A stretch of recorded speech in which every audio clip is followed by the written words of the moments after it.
Bon, ça va pas durer longtemps parce qu'il fait super froid, hein. Donc, aujourd'hui, je vais faire une vidéo pour te parler du phishing parce que c'est un sujet qui est connu par beaucoup de monde, mais qui beaucoup de gens ne savent pas s'en prémunir.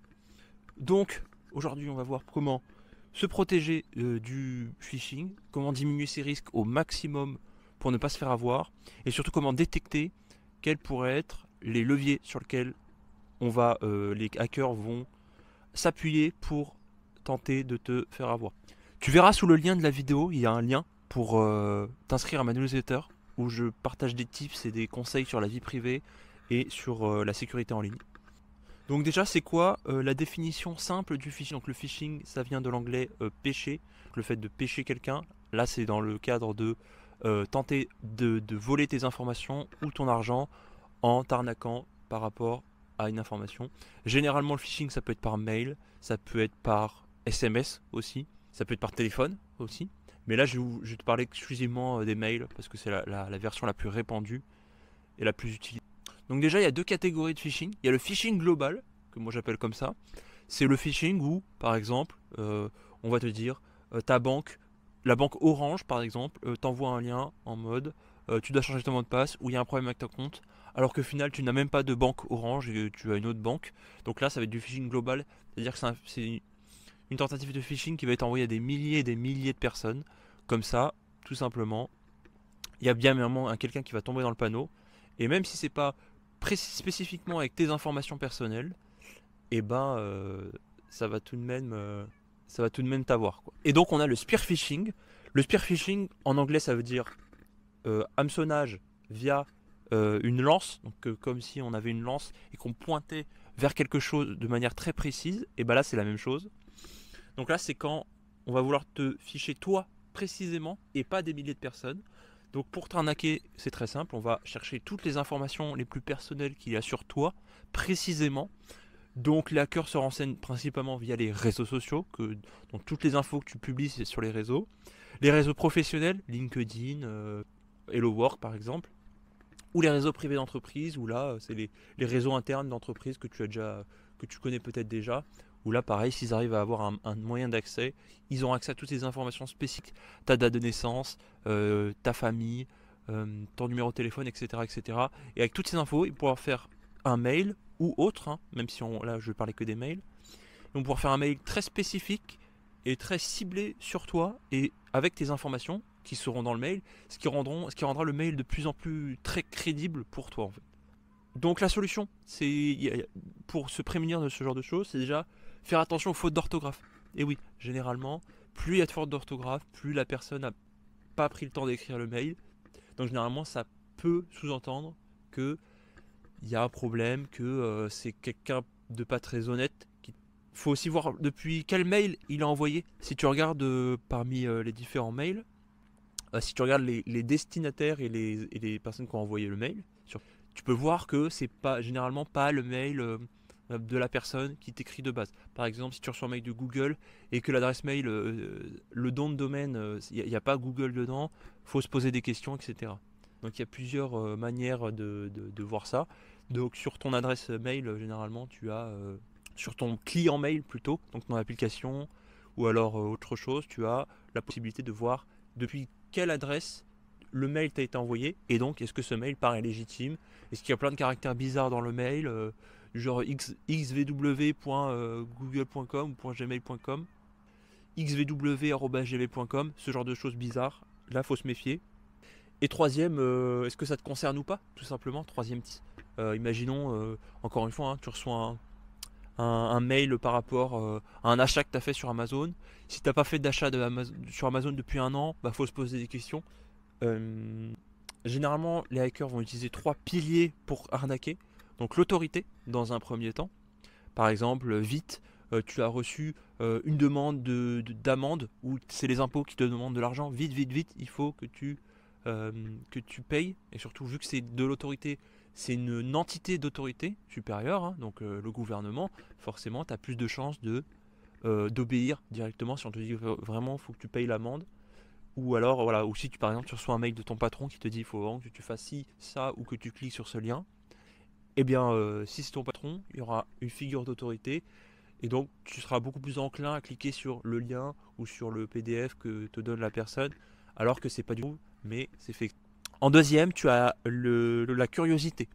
Vous avez gagné telle chose. Vous avez un mail ou un message secret qui est arrivé sur votre boîte mail, ou vous avez un message qui est arrivé sur votre boîte Orange. Je te mettrai des exemples que même moi je reçois tous les jours. Ouais, voilà, donc ce genre de choses. Donc généralement c'est la curiosité, quelque chose de secret, quelque chose de caché, quelque chose que tu dois découvrir en cliquant. Et là ça titille un petit peu, donc ta curiosité, ton envie de découvrir. Et c'est là où il faut se méfier aussi. Si on te fait miroiter quelque chose par mail, c'est quand même vachement bizarre. Et le troisième pilier, c'est l'urgence. Donc l'urgence, c'est très simple. C'est vite, vite, vite. Tu as reçu une amende, faut vite que tu la payes, sinon elle va être majorée dans 2 jours, dans 3 jours. Ou c'est les impôts, faut vite que tu payes ce que tu nous dois.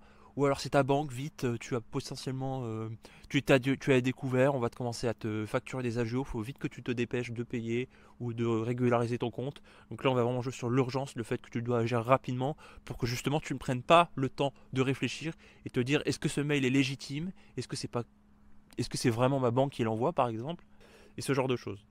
Deuxièmement, ne pas cliquer sur le lien dans le mail, mais aller sur le site directement. Exemple, si tu reçois un mail des impôts, et bah, au lieu de cliquer sur le lien qui te donne, tu vas sur le site des impôts en cherchant sur Google ou en cherchant sur n'importe quel navigateur ou browser. Tu vas aller directement, tu vas taper impôts et tu vas aller cliquer sur le lien que te donne Google. Ne clique surtout pas sur les liens qui sont directement donnés par les mails. Forcément, c'est plus simple puisqu'on n'a pas besoin de faire toute une recherche pour aller sur le site des impôts par exemple. Mais ça t'évitera d'arriver sur des sites qui sont potentiellement pas le site des impôts par exemple, mais le site d'un hacker qui a fait exprès pour te... Les fameux sites de phishing que tu connais sûrement. Euh, Par exemple, France Travail, tu as aussi des liens. Généralement, France Travail t'envoie des mails avec des liens où tu peux cliquer directement. Moi, je te conseille pas de cliquer directement, mais d'aller rechercher sur Google France Travail pour après aller sur ton compte. Troisième tips, il faut confirmer l'info via un autre canal. Donc, confirmer l'info via un autre canal, qu'est-ce que ça veut dire concrètement? C'est si ta banque te donne une information, bah, va regarder sur l'application de ta banque directement pour voir est-ce que c'est vrai ce qu'ils disent, est-ce que c'est pas faux, est-ce que c'est vraiment eux qui le disent. Si tu as un collègue qui t'envoie un mail bizarre ou il te dit de cliquer quelque part, pareil, demande, appelle si possible, envoie un SMS via un autre canal que le mail, si tu l'as reçu par mail, la tentative. Et voilà. Et aussi, petit tip par rapport au site web, il faut garder en favori vos URL que vous utilisez souvent. Donc si par exemple, tu utilises souvent le site de Free pour aller checker tes mails ou tes abonnements, et ben mets-le en favori. Une fois que tu es sûr que c'est le bon site, tu le mets en favori et tu n'utilises que le favori sans te prendre la tête de cliquer sur les liens dans les mails. Et c'est beaucoup plus rapide que de rechercher Free sur Google puis après de cliquer sur le lien. Au lieu de cliquer 2 fois, une fois quand tu cliques sur le bouton rechercher de Google et une fois quand tu cliques sur le lien de Free propose Google, là tu peux cliquer directement sur ton favori, ce qui t'amène directement sur le site. Et même tu peux mettre un favori pour aller directement sur la page de login d'authentification. Comme ça tu n'as même pas besoin de passer par le site Free principal et après de recliquer sur le login. C'est beaucoup plus rapide, la friction est moindre et du coup ça te donne moins envie de cliquer sur les liens dans les mails. Donc je vais donner quelques exemples que j'ai vus durant ma carrière, durant ma vie. Euh, donc on a premièrement le formulaire de Microsoft qui est usurpé. Donc tu l'as sûrement déjà vu ce formulaire de Microsoft quand tu as différents services. Tu as forcément dû en utiliser un à un moment donné. Et donc ce formulaire-là a été usurpé à un moment donné. Et donc tu peux arriver sur ce genre de site où tu as un faux formulaire d'un faux site qui est fait par un hacker mais qui fait croire que c'est le vrai formulaire de Microsoft. Et toi tu mets tes infos sur ce formulaire-là pour te connecter à Microsoft. Sauf que le hacker va récupérer ces données-là. Lui, il va faire, après, il va te rediriger vers le vrai site de Microsoft pour que tu y vois que du feu en fait. Mais lui, au final, il aura récupéré tes identifiants. Le mail LinkedIn, bah ça c'est pareil. Hein. C'est le faux mail LinkedIn. Donc on t'a ajouté en message en ami. Tu cliques direct sur le lien, le bouton bleu pour répondre à la demande. Mais en fait, tu arrives sur un faux site LinkedIn qui pareil a été fait par des hackers. Et donc ça, c'est pareil. Directement aller sur le site de LinkedIn. Tu as besoin de voir si quelqu'un t'a répondu ou tu le mets en favori. On a aussi le prétexting, donc c'est prétendre d'être une personne de confiance. Donc par exemple, tu reçois un mail de ton ami, de ta mère, de quelqu'un de ta famille qui te dit j'ai besoin de ci, j'ai besoin de ça, regarde ce que j'ai fait sur ce projet que j'ai fait, ce que j'ai fait sur ce lien. Pareil, on se méfie. Faut revenir aux tips que j'ai donné avant, donc de demander à la personne via un autre canal, le SMS, les numéros de téléphone, l'appel aussi, euh, le mail, Skype, Messenger, Instagram. Maintenant on a beaucoup de canaux de communication, c'est ça qui nous permet justement de vérifier une information via plusieurs canaux si besoin. On a aussi les SMS frauduleux. Bon, ça arrive de plus en plus souvent. C'est le genre de SMS on time. Moi, j'en ai déjà reçu. Donc le site du gouvernement qui te dit que tu as une amende. Et tu as aussi la fausse page de connexion. Donc un petit peu comme Microsoft. Sauf que là, on est sur plusieurs entités différentes. Ça peut être une page GitHub, ça peut être une page Spotify qui est usurpée. Ça peut être une page Instagram aussi, Facebook, Messenger.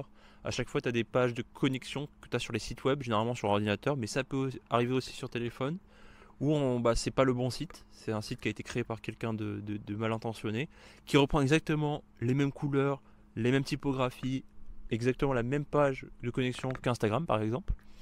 Et justement, il faut faire attention sur quelle URL tu arrives, comment as-tu recherché cette URL, est-ce que c'est via un lien dans un mail, etc.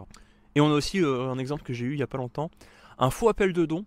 Donc on te fait un appel de don pour donner pour une association, caritative ou non, hein, à but non lucratif ou à but lucratif, mais généralement c'est un appel au don. Et le problème c'est que tout simplement c'est un faux appel au don, enfin c'est un appel au don frauduleux, et donc forcément quand tu arrives sur la page, non seulement tu peux donner des identifiants que tu n'aurais pas donné de base, et surtout tu peux par exemple non seulement tu peux donner de l'argent à des gens qui ne sont pas les personnes légitimes à qui tu voulais donner l'argent de base, et en plus bah forcément tu donnes tes moyens de paiement, carte bleue, etc., PayPal, ce qui permet aux hackers après de potentiellement te retirer des sous, etc.